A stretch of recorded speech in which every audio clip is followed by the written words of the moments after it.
We're back with another episode.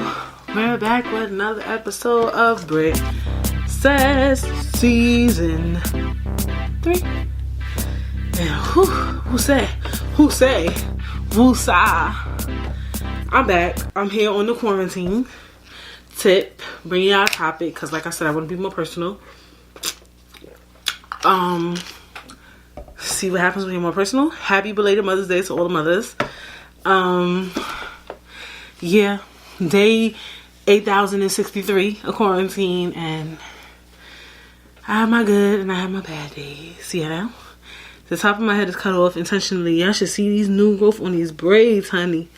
Y'all would unsubscribe if you saw the new growth on these braids. And yeah, our stay at home order has been extended to June 6th, so I'm in here like swimwear. You feel me? And yeah, I hope you guys are doing great. I'm doing fine. Can't complain. And yeah, let's jump into it. So I picked a topic. So I have like a lot of like topics like in the cut or whatever. So this one is called Over It. And basically, when is a relationship officially over, right? It's one of those things where, you know, we have a tendency to not know when to go. And, you know, I've been in situations where I didn't know when to go. So I felt like, why not talk about it? And here we go. You know, before every topic, what we like to do, expands our minds. Expand your mind, expand your mind, expand your mind. So, in an article written on thedailydot.com titled, Why Girls Never Want Nice Guys and Why Is It Too Late When They Do, written by Samantha Grosso, states, despite these indicators, it's up to the people in the relationship to make the relationship that they want. Darnell says a relationship is about finding the partner or partners, who share your values and who are at least on a similar page as you. She says you may not have all your needs met by one person and may outsource some of those needs to other people, such as friends or family. It doesn't mean the marriage is over just because one of you doesn't enjoy hiking, Darnell says. Don't be afraid to outsource some of those things. You can't get everything from just one partner. She also says that some couples are more comfortable with a relationship closer to those of roommates. Some find it easier to tread water in a relationship that lacks an emotional connection. And that's okay. That's just a reality. What I do enjoy in this article is that they said that just because somebody doesn't like hiking doesn't mean that, you know, the marriage is over. You can outsource those things from other people besides your partner, right? Which is true. If your partner doesn't like he said, hiking, go hiking with your friends that like hiking. I'm quite sure if you like hiking, you got friends that like hiking. You must be going on hiking trips with hiking groups. You know what I'm saying? So, I mean, it is what it is. You know, so I like that from the article. But, how do you know when it's over? You know, the first thing I think you gotta know is, how do you know a relationship is good, right? Because it has to be good for you to know, oh, this is getting bad, for you to say it's over, correct? Unless it was over from the start, but that's a different topic, right? Sometimes it is over from the start, but so how is your relationship when it's good? For me, the communication is there. Communication is hard in every relationship. I don't think communication is ever really that perfect, but at least it's kind of there. The love is there. That's top priority, right? The attraction is there, because you could lose attraction to somebody. The growth is there. When I say the growth is there, it's like you want to grow, you still want to build with this person. Like, This is somebody you want to get a house with. This is somebody you want to live with. This is somebody you want to build a family with. Like, that growth aspect is still there. Like, I want to grow with this person. If that aspect is not there, then I don't see no point. And you that should be when you know it's over.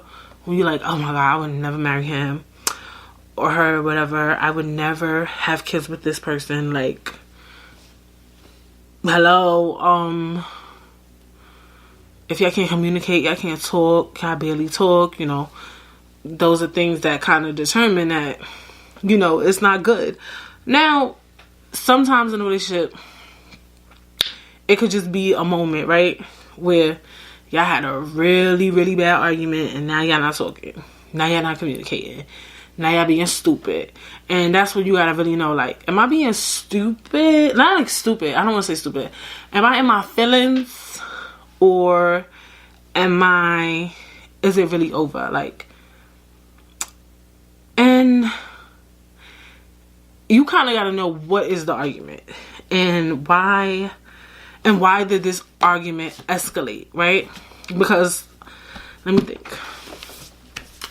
You can have an argument about, I asked you to put that piece of paper away. I asked you to put this piece of paper away.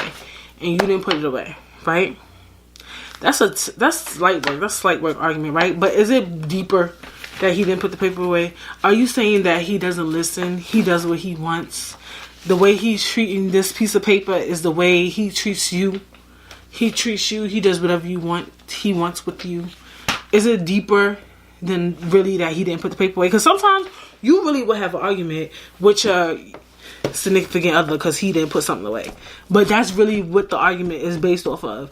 And then you got the arguments where you're not really pressed that he ain't put the piece of paper away. You just mad because it's like, why you don't listen?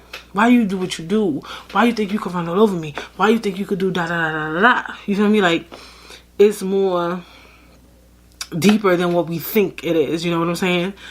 So those are other things that you kind of gotta really like determine. You kind of gotta like nitpick and figure out, like, am I really mad over this piece of paper? And that's where communication comes in, because I feel like a lot of times too, when a lot of relationships hit its peak, like we hit the end, is that a lot of things wasn't discussed from early on, or it wasn't discussed the way it should have been discussed. And when I say that, I mean in the sense of, how can I explain? Like, the first time your partner, I don't want to use that as an example because that's like, I'm trying to think. I was going to say cheated, but cheated that's a different topic. We'll jump into that. The first time your partner didn't do something you didn't like it could be anything. Like, he just did something you didn't like. Did you really address it the way you should have addressed it? Or did you, like, slightly address it? You know what I'm saying? Like, how did you address that topic? You get what I'm saying? Like, did you really, I don't put my phone on Do Not Disturb. Did you really nip that in the butt? You catch my drift? Like, or did you let it rock? Because that's what we do sometimes in the beginning of a relationship, right? We kind of want it to be perfect. We want it to be starry and beautiful and pretty and freaking stars and fucking rainbows, right? So when our partner does something we don't like, kind of in the beginning of the relationship, we don't really speak on it because we kind of like how it is, right? We don't want to, like, scare that person away or, you know. And I get that. But I think it's all about how you say stuff. It's not about what you say, it's about how you say it. So if he does something you feel like, the ideas I'm thinking of to me are just red flags. Cause I was gonna say, like, if he does something where he get a little angry too fast, like, to me, if me and you've been dating, this is the beginning of a relationship and you're already getting angry, I feel like you're a red flag. Like, wave the flag. Like, I can't think of, like, good examples of instances where, you know, you gotta be like, like what's the instance where, I mean, if I'm I'm dating a guy and he get angry fast and we've been only dating for like a month or two, I'm sorry, that's a red flag, honey. Like, it gotta be something small. Like, okay, I got one. What if y'all at dinner and he eats off of your plate? Like, y'all been dating for 3 months. And maybe that's not something you like. Like, you don't like him touching your food. Or, you know, people like that, they might be invasive naturally. So, in the beginning of the relationship, you might not say, oh, don't put your fork in my plate, blah, blah, blah, blah. But if that's how you feel, you don't like that, then say something. Just be like, hey, or be funny. I like to be funny with stuff when I'm serious. I'll be like, I know you didn't just put your fork in my plate. Don't put your fork in my plate. And he'll be like, you dead serious? And be like, yeah, don't do that. Don't do that. Don't do that. And I'm be dead ass though. I'll be like, nah, I really don't like that. And he's like, what? Why? Because it's my food. Like, you have to ask. Like, you know, just be cute with it. Be funny with it. Like, I don't know. I think because we don't nip certain things in the butt early. That's when we don't know, you know, that's why that communication is not there early in. I think it's all about how you say stuff. Just say it with a little funniness, a little, like, I don't know. That's what I would do. What determines a good and bad relationship?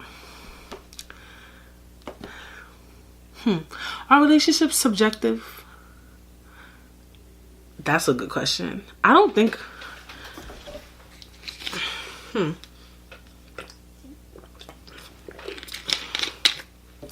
Are relationships subjective? I don't think so.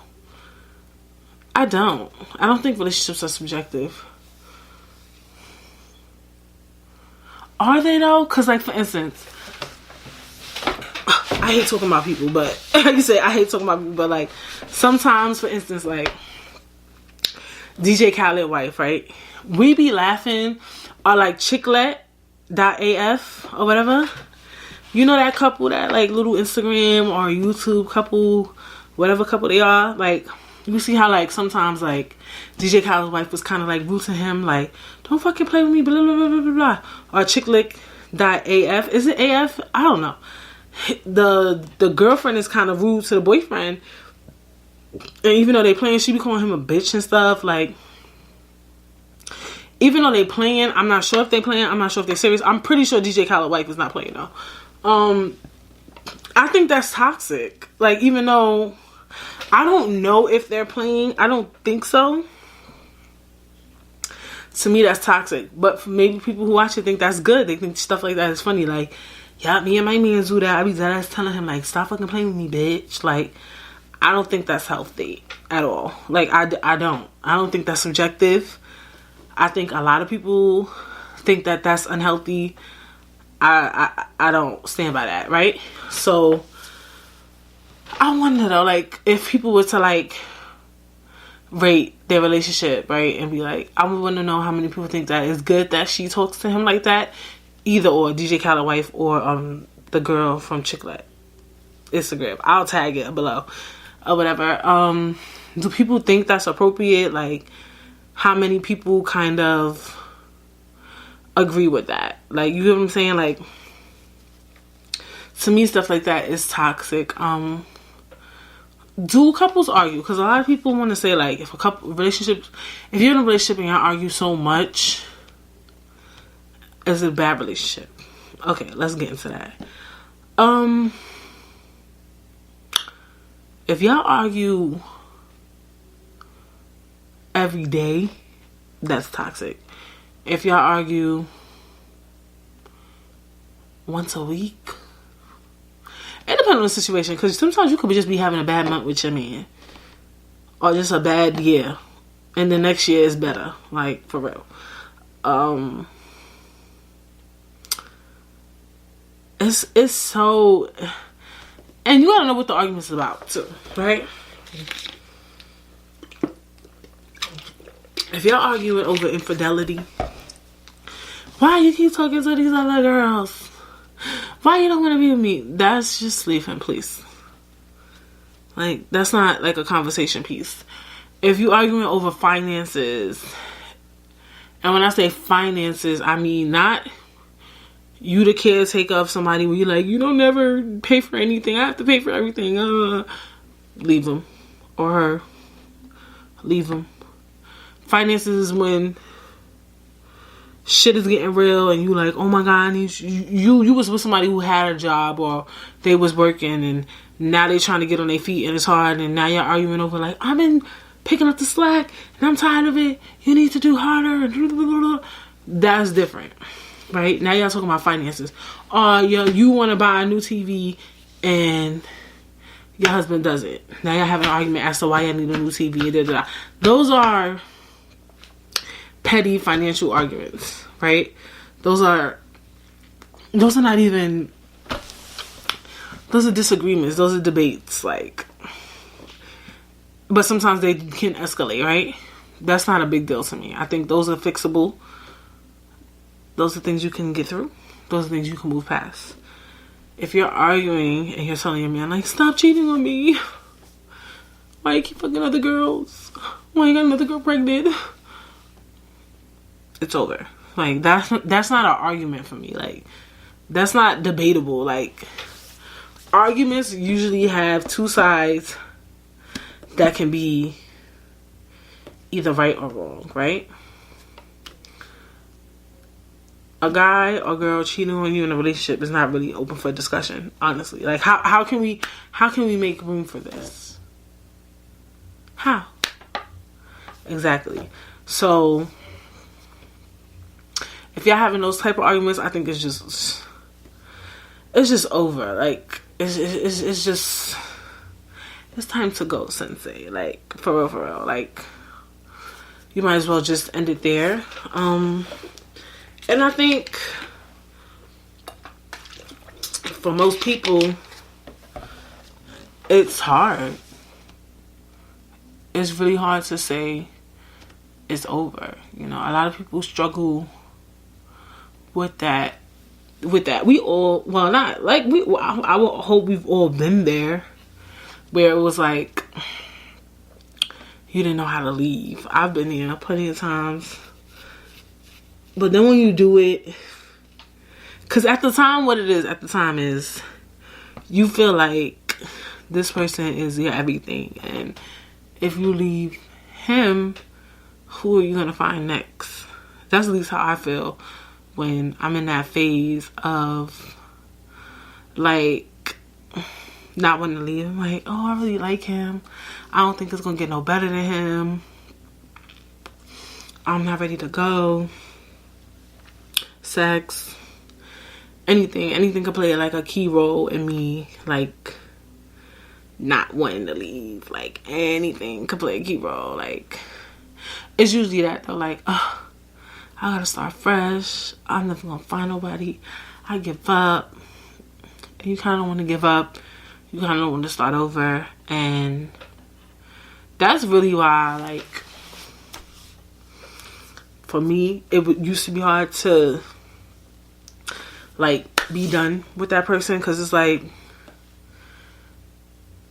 really? Then who's next after this? And that's even like with quarantine. The real thing that bothers us with the quarantine and coronavirus is that the uncertainty is that we don't know when we could go back outside. We don't know when life is going to be normal again, right? And that's kind of like what it is too. I feel like when a relationship is over, it's like, when you leave, you're like, okay, this is something I'm used to, especially if it's a long relationship, right? If you was with that person 5+ years, you with somebody 5+ years, you so accustomed to that person, you like, okay, so this is done. So what's next if I leave him? What's gonna be in my journey? How are days gonna be without him? Like, what will my life be like after this? Like, you know what I'm saying? Like, what's next for me? Like, you don't know. The uncertainty is what makes you scared to leave. And I get it. I really do. I get it. 100%. You really don't know what's next, what's coming up, what's plans for your future. You don't know. And it's scary. It really is scary. And that's why you're scared to leave sometimes. I'll be honest, I know some of y'all like, really? That's why girls don't want to leave? Yeah. Because you don't know. You really don't know. Or maybe you know you that bitch. Maybe you know you that the real dandada, and you can get another man, right? But in your head, you're like, I'm gonna just get another man. He gonna be just like him, or whatever the case may be. Maybe you've been through so many rough patches, rough relationships, and you like, I might as well stick it out with his ass because it ain't gonna get no better than him, right? Some of us think that way, and for me, you know, if you're watching this and you know you gotta go, just go. God gonna figure it out for you. You're gonna find somebody new. Things are gonna be better. Things are gonna work out. And guess what? I'm gonna be honest. The next guy may not be the right guy, even after the one that you just left. And that's fine. Just keep working through it. Just keep pushing through it. Everything gonna work out. That's how I look at it. Like, the big thing is like being single. Some people can't be single. They always gotta be in a relationship. Like, you can't not be in a relationship. Like, girl, look, being single, you know, is a dope experience. It is really, like, just getting to really learn yourself and being able to figure things out on your own and go out to eat by yourself, go to the movies by yourself, do things on your own. There's nothing wrong with being single. But there is a market of women who cannot be single. Like, they really have to have somebody at all times. Even if it's not just a relationship, they have to have a man at all times. Now, do I understand, like, you know, you like getting D all year round, period. I get that. But I feel like you should be able to even not have to do that. Honestly, I really do feel like that. Like, you should be able to take a break. Like, real talk. Like, even if it's 2 months or a month or 3 months, like, you should be able to, like, let it breathe down there. Like, honestly. You should be able to do that. Be able to, like, let it breathe. Let it get some air. Because your vagina deserves a break. Just like you. Okay? There's nothing wrong with being single. And a lot of girls don't like that. They like, if I leave him, they like having a backup plan. You know how, like, people won't leave a job until they have a new job lined up? That's how some women treat relationships. Like, I'm not leaving him until I have somebody lined up. A new person on my line. Like, there has to be a lineup. And, yeah, I feel like y'all gotta learn to figure yourself out. I know, especially at, like, once you hit around 30, everybody's like, oh, I don't want to be single at 30. Shut up. Let me tell you something. This is my theory. If you don't put in that work, that real work, to really, like, love yourself and be yourself and be by yourself, I don't think you can find true love. I really don't. I'm really one of those believers who believe if you don't love yourself, you can never be loved. I am a true believer in that. Like, how can you be loved if you don't love yourself? It's impossible. Think about it logically, because if you don't love yourself, nobody can respect you. Does that make sense? Do y'all, like, get my logic, my theory? Like, if you don't love yourself, you'll get in a relationship and let somebody treat you like shit because you don't even fuck with yourself. You don't even love yourself like that. Like, you don't even get you as a person. Like, you barely fucking with you. You feel me? Like, you don't even really deal with you like that. You don't bang with yourself like that. Like, you get what I'm saying? Like, so how you gonna get in a relationship and expect a man to love you and respect you if you don't respect yourself? You catch my drift? Like, it's impossible. So I do think being single in some ways is a very important aspect of life.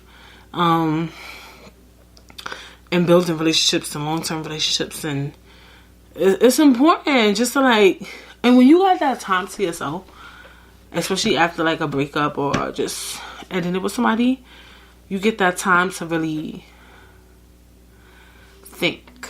You know what I'm saying? Like, you can think, like, what did I do wrong in that relationship? What did he do wrong? What will I not tolerate in my next relationship?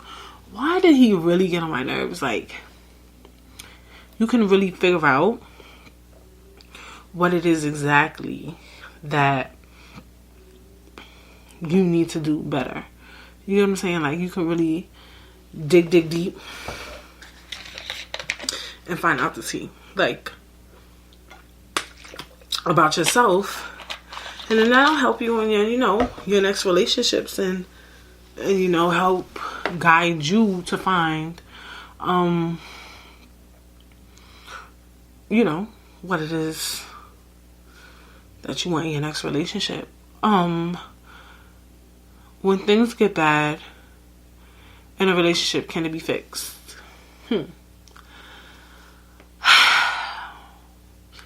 I think it can. I do. I believe in that. I believe that. But that's if you want to do the work. And let's talk about doing the work. Let's talk about that. And to me, this is when you know you have a strong relationship. Is when y'all both want to do the work. Right? Because when things get bad, y'all both could leave, but then it could be like y'all both kind of don't want to leave, and y'all both want to kind of figure it out, right? And it takes two to build a relationship. Like, I feel like sometimes relationships, when things get bad, it's just that one person that's like kind of like dragging the relationship along. Are y'all both trying to drag this shit along? Like, I mean that in a good way. Like, are we both trying to fix this? Like, let's try to fix this together. Like, are we both doing this together? And I think even if your spouse or whomever is willing to try to work something out, that speaks volumes. Because some people are like, I ain't doing no fucking therapy. I'm not doing this. Girls too, like, if you want to leave me, let me done. Like, just leave. Like, bye. Like, I think a bad relationship can be fixed. Like, it's just about doing the work. Like, it's like, and knowing when it's really bad. Like, can you bounce back from cheating? I really don't think anybody ever really gets over it. I think it's going to always consistently be brought up. But some people move on from it as long as the person doesn't do it again. And I do think that somebody could cheat and not cheat again. Because you know how they say, once a cheater, always a cheater? Is that true? You know, one of my big things I want to do is like really, like, get a cheater on a podcast. Like, somebody who's cheated on multiple girlfriends or guys. I mean, a girl that's cheated on her in any relationship. Like, I want to get in tune, just see where they are mentally, emotionally, physically, why they toxic. Like, that's something I really want to get into the mind of a cheater or a past cheater or whatever they want to be. Because you know how people who cheat don't want to be a cheater. Like, you cheated, but you don't want to claim the title of being a cheater. But yeah, is cheating something you move past?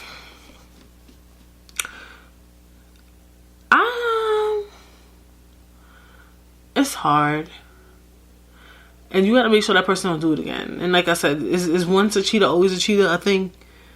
I can't speak on that. I really wouldn't know. That's a finicky topic. That's a finicky topic. I feel like, I don't know about men, but I feel like with women, they could cheat once and probably never do that again. They gonna be like, but Brittany, you're a girl, you would say that. I don't know. Or maybe, how y'all feel if you was with somebody and they was always cheating, right? But then do you believe they could really stop? Let's say they were like one of those chronic cheaters, like they cheated with like 4 different people. But then could you get back with them and believe like, yo, the 4th girl or guy was the last person? Y'all get what I'm saying? Like, could you really believe them after they cheated 4 times? Some people will look at you like a clown if you go back to somebody that cheated on you 4 times, though, honestly. Like, when does it stop, you know? Cheating is such a unique topic. Like, when I'm talking about when is it over, I'm talking about, I ain't even thinking about infidelity. I'm not even thinking about cheating. I'm thinking about when you argue too much, when you fall out of love, when y'all just at y'all wits end, like when y'all not doing the nasty no more. Like I heard, like, you know, married couples, they stop doing the nasty. I know I'm engaged. I'm just like, is that a thing? It could happen. I don't know, not about not doing it anymore, but I know about not doing it as much. I don't know. What do you feel? I mean, do you sometimes know from the beginning it will not work, but you stay in the relationship? We kind of touched on that in the beginning of the podcast. Yeah. You can meet a guy, maybe you think he mad cute. Maybe you think he got money. Maybe you like just something about him, just one thing. It just be one thing, girl. And then now you're like, you know, he is kind of cute, but he do be acting kind of about me. But it could probably work. But it's probably not, because I don't like bums. And then you dead stay with this man for the long haul. Like, you be knowing sometimes from the beginning, like, this shit ain't gonna work. Like, have I ever dated somebody in the beginning I was like, this shit not gonna work? Yeah. Yeah, I have. I just kept rolling with the punches. From the beginning, though, yeah, I did. Definitely. I have also dated where I thought it was going to work and it didn't work. Well, we all do that. That was a dumb thing to say. Yeah, sometimes I be...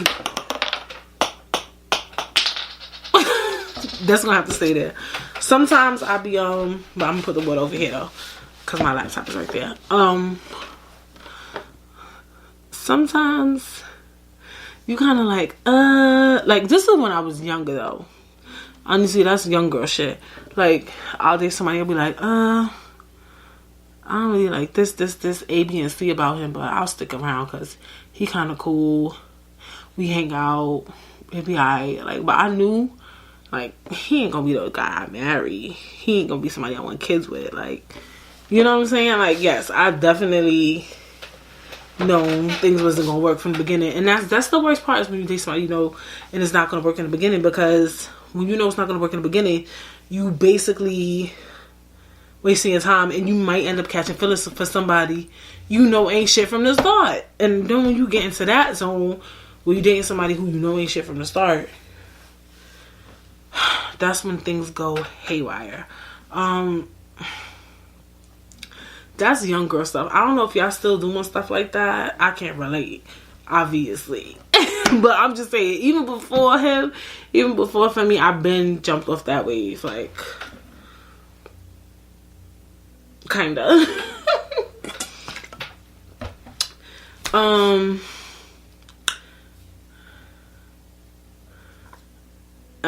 interesting. It says, can kids change the idea of leaving a relationship? I think I wanted somebody on that podcast, and that's why I wanted to ask that question.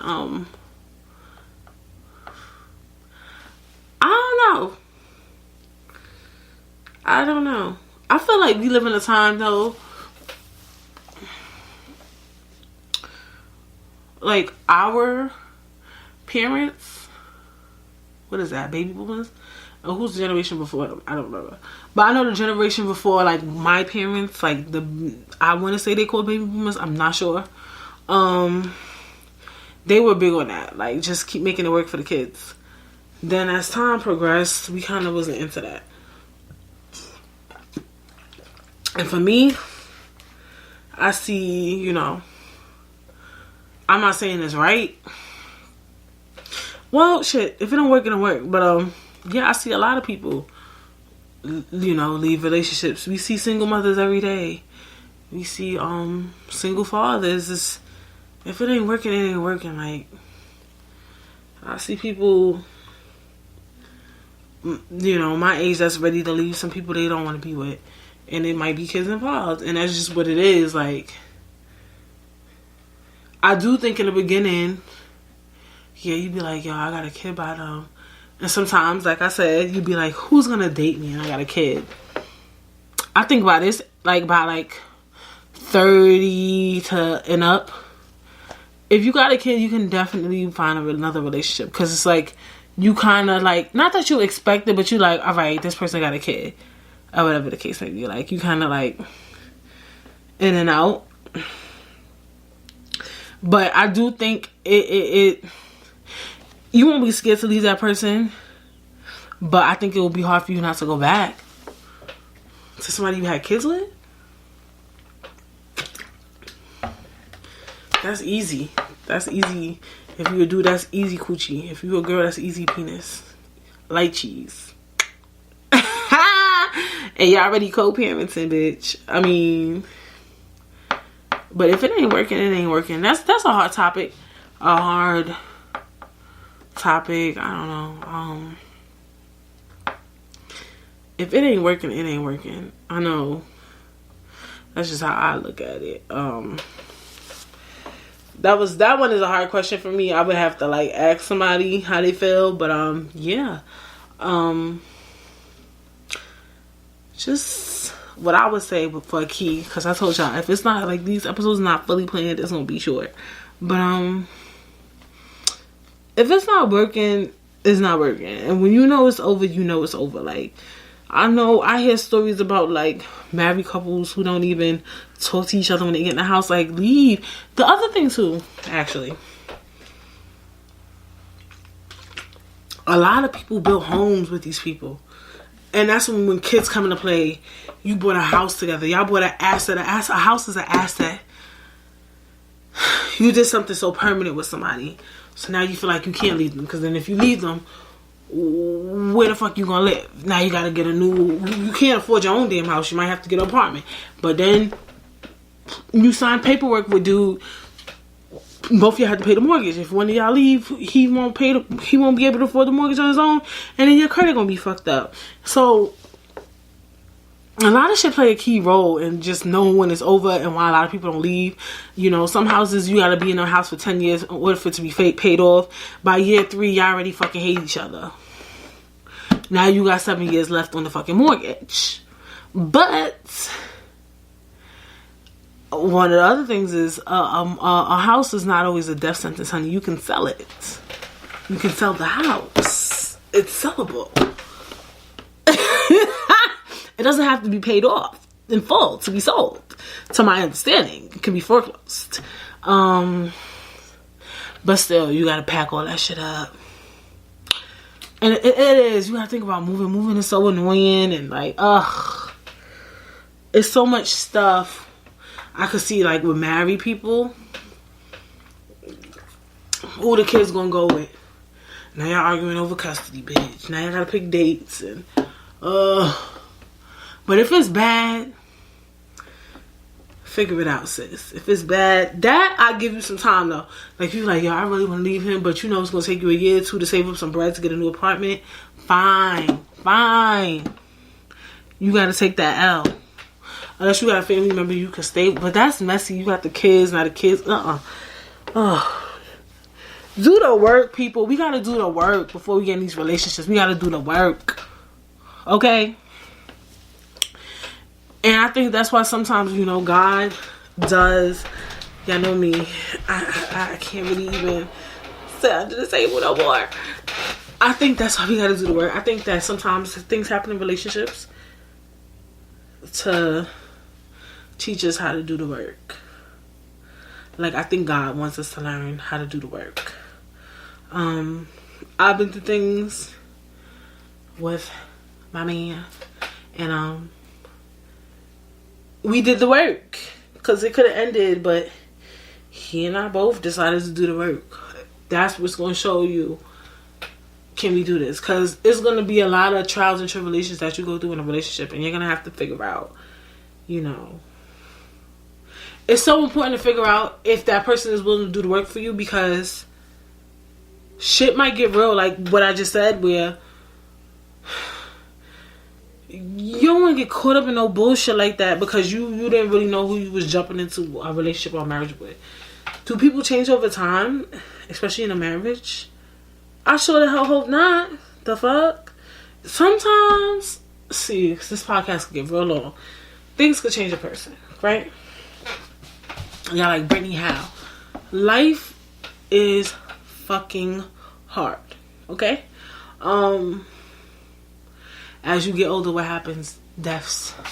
Now your spouse lost their mother, they lost their father, they lost their favorite uncle, they lost their grandma, they lost their grandmother. That could fuck up a person's brain. Now they're an alcoholic. When they drink, they become a different person. Now you're dealing with an alcoholic. How you going to deal with this alcoholic? How you going to do the work? How you going to change him? Can he change? Can he move past the death of his mother? How long is it going to take him to move past the death of his mother? So it's like you got to be able to be with somebody that you can really like just bear with them. Like, bear with me. Like, can you bear with that person and their personality and like till death do us part? Like when shit get real, can you really like help me? Like the pandemic, people in marriages losing their jobs. Now the breadwinner don't got no money. What the fuck you gonna do? You know what I'm saying? Like now what we gonna do? You gonna hate me? You gonna leave me because I ain't got no fucking money? Now we don't got no money. How we gonna pay the rent? How we gonna pay the mortgage? How we gonna pay the bills? And some people who gonna be like, yo, you want some bummy shit, I'm out. Or y'all can start just arguing every day. Like, you need somebody that's gonna be like, yo, shit is hard, but we gonna figure it out. Or we may not figure it out, and they gonna have to kick us out on that ass together, and we gonna fuck them up. Like, it is what it is. Like, you need somebody, y'all need a team. Y'all need to be a team. Okay? Like, some people ain't really willing to do a lot of things you think they'll do when shit get real. You feel me? Like, maybe your parents might get sick. Is that person gonna help you take care of your parents? Or, you know what I'm saying? Like, you start seeing people true colors. Like, you gotta pay attention to shit like that too. That's hard to pay attention to, but because those things happen later on. Like, you could be with somebody at 18. Obviously, their parents won't pass till they like 40. Now they a whole different person at fucking 40. They a psychopath. Now what? You know? So, those are things we don't think about. So, if somebody could take you at your worst from the beginning when you a hot-ass mess, you know, stick it out with them. If they want to be an idiot, they don't want to shake it with you, they don't want to push through an argument, say, babe, look, I love you, I know you're mad because I didn't put the paper away, blase, I don't know, then, you know, that ain't the one. But ultimately, to me, when you know what's over, it's just like, it's just that connection. I don't want to say that. Now I'm thinking, because I thought this was going to be a short one. You know why I don't want to say that? Because I went through that, because I went through something traumatic. Me and my now fiance or whatever. And I couldn't really like, well, obviously I moved past it, but at the time it was like hard for me to like move forward to the point like the situation made me not like him. Like, I couldn't find him attractive. Like, I would cringe when he would touch me. Like, but he wanted to do the work. And clearly I wanted to do the work because I kept sticking around. But it was some times when I really wanted to give up. And he just kept calling me, talking to me, telling me I'm going to be okay, blah, blah, blah. And things went right back to normal, you know, after a couple of months, you know. I'll share those deets with y'all one day. But, that's why I do think you could really lose, like, love and attraction for somebody. Maybe I never really lost the love, though. Maybe the love was always there. But it felt like it wasn't. And look, it could have easily been over after that. But we fought for each other. He fought for me when I was like, ugh. And it's weird. It's like a mental thing. Like, you gotta know. You gotta know. But I'm pretty sure you know when it's over, though. And that's a finnack. It's just like, this shit ain't gonna work. This shit ain't gonna work. It's not gonna work. Like, you just gotta know when it ain't gonna work. And that communication is not there. Like, he's just not really putting his best foot forward. Like, you not really putting your best foot forward. Like, you not really trying. You just like kind of dragging yourself to the finish line. Like you just dragging the relationship basically. Like, you know when you fighting, like, and you know when you tired. But yeah, I hope it all patched together. This topic is deeper than I think it is. But yeah, I hope it all patched together. I hope you guys are gonna get through this quarantine. I hope that the world, forget just us, I hope that America, I don't know, wherever you at watching or listening, I hope that we get through this. And we will. Life is gonna be very different. I'm curious to see. But yeah, I will see you guys when next week, same time, same channel, same podcast. Britt says. See you guys next week.